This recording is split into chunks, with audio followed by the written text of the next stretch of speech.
Moi, j'ai proposé un projet qui place en son centre la question du partage, parce que je pense que c'est une question centrale pour les temps qui nous attendent. Partage de l'art avec les artistes d'abord, une maison comme celle-ci, qui est une maison réputée, notoire et puissante.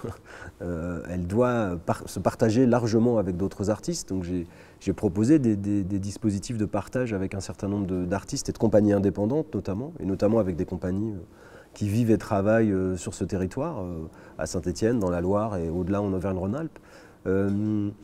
Mais je crois aussi qu'il y a, donc ça c'est le premier partage. Le deuxième partage, c'est évidemment le partage avec les gens, avec pas seulement les publics, avec les gens, c'est-à-dire qu'une maison d'art soit une maison partagée dans laquelle on puisse aussi bien venir voir des spectacles que pratiquer et que se familiariser. Et ces maisons, aujourd'hui, elles n'ont plus que jamais besoin d'être appropriées par la population pour laquelle elles sont construites. Celle-ci, elle est absolument neuve. En disant ce que je viens de dire, je m'inscris d'ailleurs entièrement dans l'histoire de cette maison, dans sa philosophie historique. Et puis le troisième point, évidemment, c'est l'école. Cette maison, c'est aussi une école. Et là, il y a un enjeu énorme du partage de l'art, notamment avec les jeunes artistes, ceux qui se forment, ceux qui se préparent à exercer ces métiers.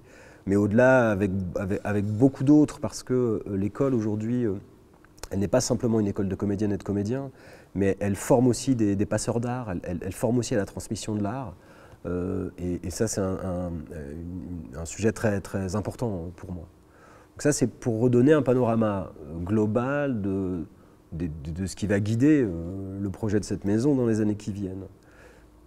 Je peux rajouter quelques éléments plus spécifiques à la crise qu'on est en train de traverser, parce que je pense qu'il y a aussi un enjeu de réponse par rapport au temps où nous sommes. Le premier point, c'est qu'on a vu, notamment dans les mouvements d'occupation qui ont été très puissants dans le printemps, les mouvements d'occupation des lieux culturels, où de nombreuses revendications ont été portées, des revendications de solidarité, des revendications de justice, auxquelles une maison comme celle-ci ne peut être que sensible. Et la Comédie de Saint-Étienne, qui a été occupée par ses élèves, à un moment donné, dans le printemps, a déclaré à plusieurs reprises sa solidarité avec les revendications de ce mouvement.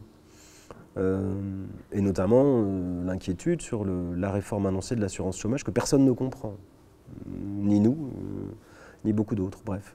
Ça, c'est un premier point. Mais dans ce mouvement, il y a deux grandes questions qui sont apparues, qui concernent plus spécifiquement nos professions. La première question, c'est celle de la jeunesse, encore une fois. C'est-à-dire des jeunes artistes qui s'inquiètent à très juste titre des conditions dans lesquelles ils vont être appelés à exercer leur métier dans les années qui viennent.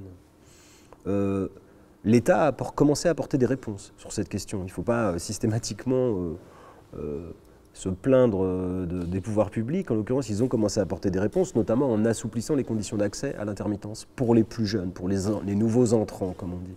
Mais il faut que nous, les maisons d'art, on ait des actions spécifiques. C'est pour ça que j'ai proposé que dès la saison prochaine, on engage des jeunes comédiennes et des jeunes comédiens en contrat long. C'est-à-dire qu'ils vont passer 8 mois avec nous ici. Et que là, dès leurs premiers engagements professionnels, ils aient l'occasion de travailler longtemps, de travailler beaucoup. Ça va être un enjeu dans les années qui viennent. Comment est-ce qu'on accompagne les premiers pas des jeunes artistes dans la profession ? Et l'autre grande question, c'est la question des compagnies indépendantes. Des compagnies indépendantes qui sont les équipes artistiques qui sont les plus menacées par les effets de la crise. Des institutions comme la nôtre ont été protégées, et c'est heureux. C'est très important dans les périodes de turbulences fortes d'être attentif à ce que les institutions qui rendent possible notre vie collective ne s'effondrent pas. Donc nos financements publics ont été maintenus. On a bénéficié de mesures exceptionnelles, d'exonération de cotisations sociales. Je crois que c'est important que dans la crise, des institutions qui ont été protégées dans les moments difficiles prennent leur part et toute leur part. Et c'est pour ça qu'en réflexion solidaire avec un ensemble de théâtres du département de la Loire, qui sont réunis dans un réseau qui s'appelle Loire en scène, on a pensé élaborer ensemble un plan de soutien aux compagnies stéphanoises, ligériennes et même au-delà aux compagnies d'Auvergne-Rhône-Alpes, pour essayer de leur proposer des opportunités supplémentaires de travail dès la saison prochaine. C'est-à-dire, ça revient à ce que je disais précédemment sur la question de la jeunesse, il va falloir intensifier notre action pour rattraper notre retard sur les imaginaires, notre retard sur le développement culturel, sur le développement de l'art et de la création.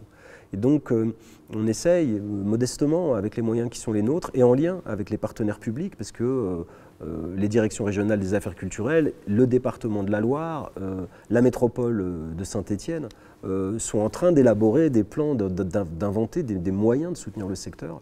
Et donc on prend nous aussi toute notre part pour essayer que tout ça soit cohérent et qu'il n'y ait pas d'effondrement, notamment chez les plus fragiles, c'est-à-dire aussi les plus jeunes dans le secteur des arts vivants, là sur le territoire qui est le nôtre.